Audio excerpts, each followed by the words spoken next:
하나님의 말씀을 찾아보겠습니다.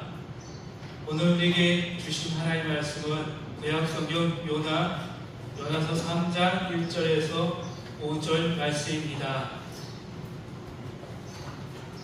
요나서 3장 1절에서 5절 말씀입니다.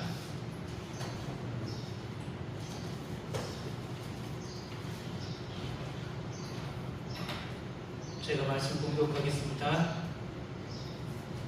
여호와의 말씀이 두 번째로 요나에게 임하니라. 이르시되 일어나서 큰 성읍 니느웨로 가서 내가 내게 명한 바를 그들에게 선포하라 하신지라. 요나가 여호와의 말씀대로 일어나서 니느웨로 가니라. 니느웨는 사흘 동안 걸을 만큼 하나님 앞에 큰 성읍이더라. 요나가 그 성읍에 들어가서 하루 동안 다니며 외쳐 이르되 40일이 지나면 니느웨가 무너지리라 하였더니 느헤 사람들이 하나님 믿고 금식을 선포하고 높고 낮은 자를 막론하고 굵은 배 옷을 입은지라. 아멘.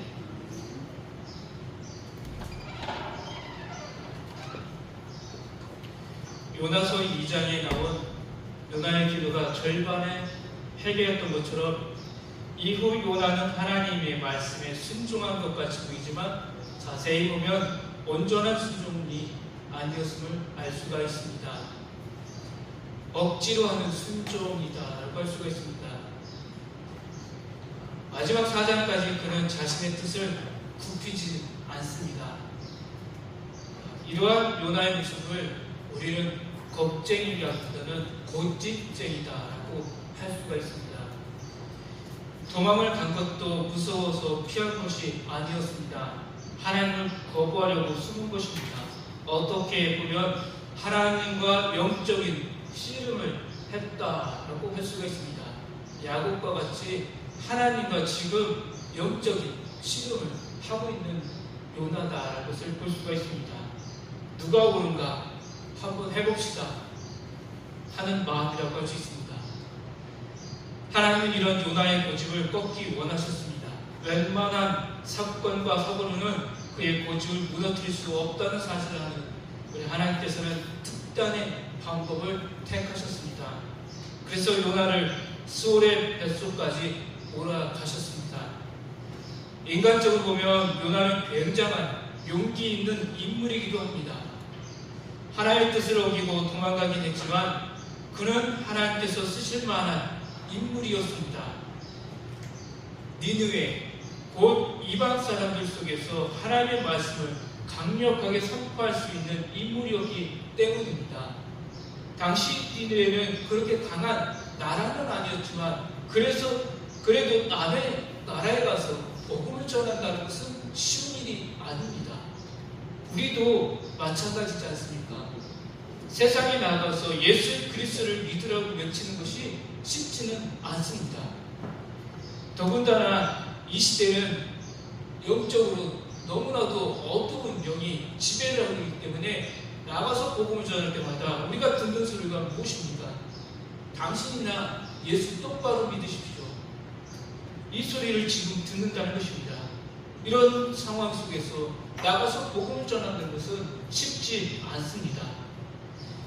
요나는 이방 사람들부터 받을 수 있는 고난과 죽음의 위협도 무릅쓰고 하나님의 말씀을 증거할 수 있는 사람이었습니다. 어떻게 보면 담대함도 있다라는 것입니다. 용기도 있고 고집도 있는 사람, 요나다라는 것입니다. 요나는 자신의 생각을 하나님 앞에서 뚜렷하게 표명했습니다. 그래서 하나님과의 영적인 대결이 시작될 수 있었습니다. 하지만 그는 그러한 자기 표현이 때로는 무모하다는 사실 또한 알게 되었습니다. 그렇다면 큰 물고기 뱃속에서부터 나온 요나는 이후 하나님의 말씀에 진심으로 순종을 했겠습니까? 큰 물고기 뱃속에서부터 나온 그는 더 이상 갈 곳이 없는 사실을 알았습니다. 내가 더 이상 갈 곳이 없구나. 내가 더 이상 하나님의 눈을 피할 곳은 없다는 것을 깨달았다는 것입니다. 더 가봐야 수올의 뱃속, 이 물고기 뱃속, 그 어두운 곳에서 죽음의 더 가까운 자리에 들어가게 된다는 것을 알았다는 것입니다.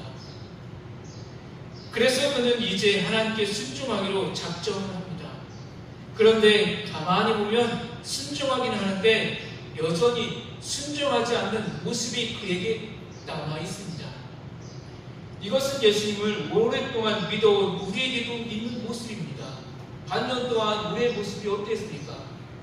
열심히 신앙생활을 한다고 우리는 고백하면서 매주일 주님 앞에 나와 있었지만 반은 우리가 세상적인 근심 걱정에 매달려 있었다는 것입니다. 내가 먹고 살 문제, 내가 할 일에 대한 우리는 근심 걱정에 늘 반쪽 순종을 하나님께 드리는 인생이 될 수밖에 없었다는 것입니다. 먼저 요나의 순종하는 모습은 무엇입니까? 본문 2절 말씀입니다. 일어나 저 큰 성읍 니느웨로 가서 내가 내게 명한 말을 그들에게 선포하라 하신지라. 하나님께서 요나에게 세 가지 동사로 명령을 하십니다. 일어나라, 가라, 선포하라입니다. 일어나라는 것은 새롭게 시작하라는 것입니다. 가라는 것은 한 목표와 같이 길을 가라는 것입니다.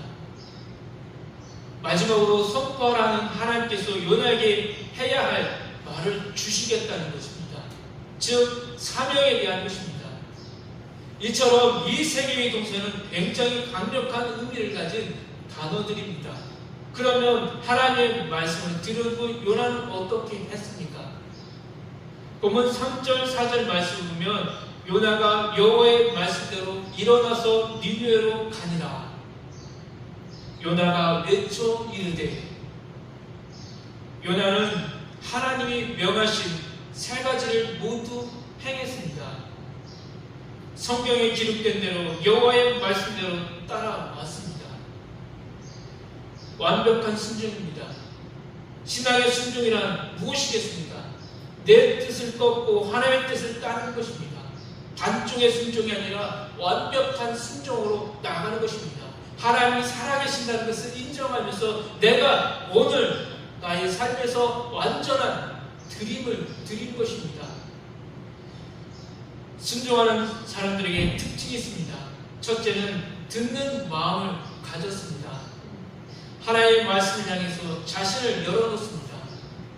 부름에 답하는 것이 바로 듣는 마음입니다. 하나님이 우리에게 말씀하실 때 우리가 듣는 마음을 가져야 순종이 시작됩니다. 둘째로 자기를 부정할 줄 안다는 것을 볼 수가 있습니다. 내가 생각했던 것, 하고 싶었던 것을 나를 향한 하나님 말씀 앞에 내려놓는 것입니다. 우리가 주님의 말씀에 순종하지 못하는 이유 중 하나는 내가 생각하는 것, 내가 하고 싶은 일들을 많기 때문입니다. 내가 이것은 꼭 해야 돼. 내가 생각하는 것이 나를 지배한다는 것입니다. 무엇이 우선적인 것인지 바르게 판단하는 가지치기를 해야 하는데 그것을 하지 못하기 때문입니다. 가지치기를 잘하는 것이 삶의 지혜입니다. 모든 것을 다 하면서 살 수는 없습니다. 그렇게 사는 사람은 아무것도 할 수 없습니다. 가장 우선적인 것, 가장 소중한 것, 하나님과 나와의 관계에서 첫 번째 해당하는 것이 무엇인지 알아야 가지치기를 할 수가 있습니다. 요나는 이제 하나님 말씀하신 대로 일어나서 가라는 곳으로 갔습니다. 그리고 전해야 할 말을 선포했습니다. 이것이 요나의 순종입니다. 요나는 자신이 감당할 수 없는 어려움을 만나고 하나님 말씀이 다시 임했을 때 벌떡 일어나서 니느웨로 갔습니다. 그리고 외치기 시작했습니다. 그런데 하나님 말씀에 순종한 것처럼 보이는 이 요나에게 불순종이 있습니다. 본문 4절 말씀입니다. 요나가 그 성읍에 들어가서 하루 동안 다니며 외쳐 이르되 40일이 지나면 니느웨가 무너지리라 하였더니 여기서 우리는 두 가지 표현을 눈여겨봐야 합니다. 하루 동안 달며 40일이 지나면 니느웨가 무너지리라 하였더라 합니다. 요나는 하루 동안 수고했을 것입니다. 니느웨 성읍을 돌며 땀을 흘렸을 것입니다. 그런데 이 하루 동안이라는 말은 3절에 나오는 말씀과 충돌하고 있습니다. 본문 3절 말씀에서 니느웨는 사흘 동안 걸을 만큼 하나님 앞에 큰 성읍이었다고 했습니다. 니느웨는 사흘 동안 걸어야 다 다닐 수 있는 거대한 성읍이라는 것입니다. 그런데 요나는 하루 동안만 다녔습니다. 또한 요나서 4장에는 니느웨에 약 12만 명의 인구가 살고 있다고 기록되어 있습니다. 이 큰 도시를 사흘을 걸어야 하는 것을 요나는 단 하루만 돌았다는 것입니다. 무슨 의미겠습니까? 요나가 전심전력하지 않았다는 것입니다. 사흘이 걸려야 할 전도 사역에 하루에 해치웠다는 것입니다. 하루 대충 나가서 하나님의 일을 했다는 것입니다. 요나가 능력이 많아서 사흘 동안 하루 할 일을 하루에 끝낸 것이겠습니까? 사실 그렇게 이해할 수도 있습니다. 그런데 성경을 계속 읽어보면 능력으로 인한 것이 아님을 알 수가 있습니다. 요나는 니느웨 사람들이 자신이 전하는 말을 듣고 회개하여 하나님께 구원받는 것을 싫어했습니다. 요나의 마음속에는 여전히 이런 생각이 있었습니다. 제발 망해라. 회개하지 말고 무너져라. 선민은 우리 이스라엘이다. 너희들은 구원받을 이유가 없다. 니느웨를 향해 저주에 가까운 마음을 지니고 있었기 때문에 하루 동안만 하나님의 말씀을 증거했다는 것입니다. 그리고는 할 일을 다 했다며 자리를 피했습니다. 이러한 그의 마음은 그가 전한 메시지를 봐도 알 수 있습니다. 요나서 1장 첫 부분에는 하나님 요나에게 전하라고 하신 말씀이 기록되어 있습니다. 요나서 1장 1절 2절 말씀입니다. 여호와의 말씀이 아비데스의 아들 요나에게 임하니라. 이르시되 너는 일어나 저 큰 성읍 니느웨로 가서 그것을 향하여 외치라. 그 압독이 내 앞에 상달되었음이라 하시니라.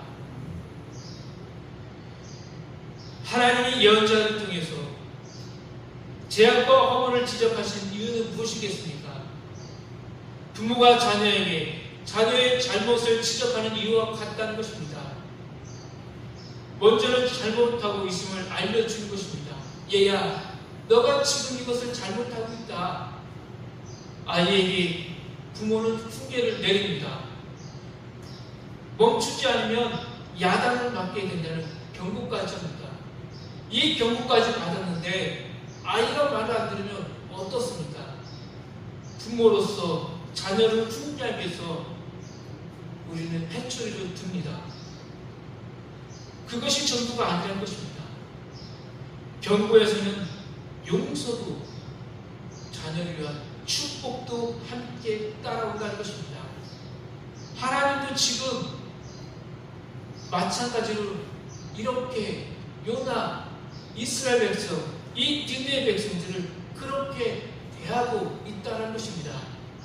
잘못을 고백하고 돌아오는 자녀를 껴안으며 받아주는 부모의 마음과 같다는 것입니다. 이처럼 하나님의 메시지에는 징벌에 의한 경고뿐만 아니라 용서와 축복이 함께 들어 있습니다. 성경을 우리가 계속 읽어보면 하나님의 마음을 알 수 있다는 것입니다. 하나님은 매만 듣는 것이 아니라 불쌍한 우리를 다시 한번 돌아오기만 하면 용서해 주시고 우리를 주의 품에 안아주신다는 것입니다. 그런데 요나는 첫 번째 메시지에만 관심을 가졌습니다. 그런 니느웨 백성의 죄를 지적하지 않았고 회개도 요구하지 않았습니다. 하나님의 은총을 언급하지도 않았습니다. 오직 심판과 멸망의 메시지만 아주 짧게 외쳤습니다. 40일이 지나면 이제 망할 것이다. 하나님이 우리에게 회개를 요청하시는 이유는 회개 속에 생명이 있기 때문입니다. 회개 속에 치유가 있고 회복이 있기 때문입니다. 삶이 새로워진 것은 지은 죄가 있고 없고의 문제가 아니라 회개를 하느냐 안 하느냐의 문제입니다. 우리가 하나님 앞에 내 모습을 그대로 아려면 그때부터 회복이 일어납니다. 그때부터 생명의 역사가 일어나기 시작합니다. 하지만 요나는 그것이 싫었습니다. 그래서 그는 회개의 메시지가 아니라 멸망의 메시지만 선포했습니다. 니네가 망하기를 바라는 마음을 4월에 걸쳐 선포해야 할 메시지를 단 하루 동안만 전했습니다. 그의 이러한 모습은 요나서 4장까지 지속되고 있습니다. 우리는 예수님을 이 땅에 보내셔서 십자가 위에서 죽게 하신 하나님의 사랑을 깨닫고 나를 하나님의 자녀로 삼으신 하나님의 은혜에 감복해서 순종해야 합니다. 그것이 자발적인 순종이며 성숙한 신앙입니다. 우리의 신앙은 어디에 머물러 있습니까? 아직도 반쪽입니까? 하나님이 무서워서 겨우 예배를 드리고 있습니까? 물질적인 복을 받기 위해 하나님께 예배드리고 기도하고 헌금하십니까? 아니면 나 같은 자를 사랑하시는 하나님의 은혜와 사랑에 감사해서 내 인생을 하나님께 드린다는 고백과 함께 하나님께 예배하고 헌금하고 있습니까? 우리 속에 요나의 모습이 있습니다. 아직도 내 고집이 하나님의 말씀보다 더 클 때가 있습니다. 때로는 하나님의 이름, 예수님의 이름을 들먹이면서 내 주장을 관철하려고 하는 완악하고 못된 마음도 있습니다. 내가 주인이 되려고 하는 마음, 아직도 내가 하나님보다 더 크려고 하는 내 아집이, 내 고집이 내 안에서 자꾸만 꿈틀거린다는 것입니다. 이것은 불순종이라고 할 수 있습니다. 이것은 요나와 같은 고집쟁이의 모습이라고 할 수가 있습니다. 우리가 하나님의 백성으로서 이 땅에서 무엇을 해야 합니까? 다시 말씀을 펴서 하나님의 뜻을 살펴야 합니다. 하나님께 기도하며 물으면서 내게 주어진 삶, 내 가정과 일터에서 내가 할 일들을 다시 깨달아야 합니다. 예수님을 사랑하고 사람을 사랑하며 내가 믿는 예수님을 자랑할 줄 아는 것이 축복입니다. 내가 섬기는 교회, 이 오각교회를 자랑하는 것이 우리의 사명입니다. 그리고 그것이 하나님께서 우리를 부르신 이유입니다. 우리에게 이 오각교회를 허락하신 하나님의 뜻이 여기에 담겨져 있다는 것입니다. 한 해의 하반기를 시작합니다.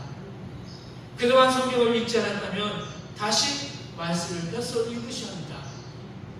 한쪽의 순종이 아니라 완전한 순종을 갖추어 가기 위해서는 말씀으로 다시 돌아가야 합니다. 그동안 기도를 하지 않았다면 다시 기도를 시작해야 합니다. 이 오각교에 나오셔서 기도의 불을 올리셔야 합니다. 내가 하나님의 백성이라는 자랑스러운 정체성을 갖고 세상을 향해 나아가야 합니다. 복음을 전하는 성도의 삶으로 다시 시작해야 합니다. 하나님께서 나의 아버지 되시고 예수님이 나의 주님이 되시고 성령님께서 치유와 능력으로 나를 이끄신다는 것을 믿고 세상을 향해 담대히 나아가는 성도가 되셔야 합니다. 오늘 200주 감사주일 하나님께서 우리에게 베풀어 주신 이 성찬의 자리를 통해서 다시 주님의 은혜를 기억하며 한 해 반년을 또 힘차게 시작하는 성도들 되길 소망합니다. 기도하겠습니다. 하나님 아버지, 맥주 감사주일인 오늘 지난 반년을 돌아볼 때에 아버지의 은혜가 너무 컸다는 것을 고백합니다. 그러나 저희는 은혜에 보답하기는커녕 받는 것을 당연하게 생각하면서 적게 받았다고 원망할 때가 있었습니다. 또 나아가 하나님께 불순종할 때도 많았습니다. 남은 반년 동안 이 반년은 절반의 순종이 아닌 온전한 순종으로 하나님께 영광 돌리는 우리의 삶이 되게 하여 주옵소서. 이제 성찬을 거행합니다. 하나님께서 베풀어 주신 이 성찬의 자리, 하나님의 사랑과 예수 그리스도의 은혜를 깊이 묵상하고 고백하는 성찬 예식이 되게 하여 주옵소서. 주의 피가 헛되이 있지 않는 주님의 은총의 시간이 되게 하여 주옵소서. 예수 그리스도의 이름으로 기도합니다. 아멘. 이제 성찬 예식을 시작하겠습니다. 찬송가 228장 1절과 2절을 부르시면서 성찬의 자리로 나아가겠습니다. 성찬 위원을 앞으로 도와주시기 바랍니다.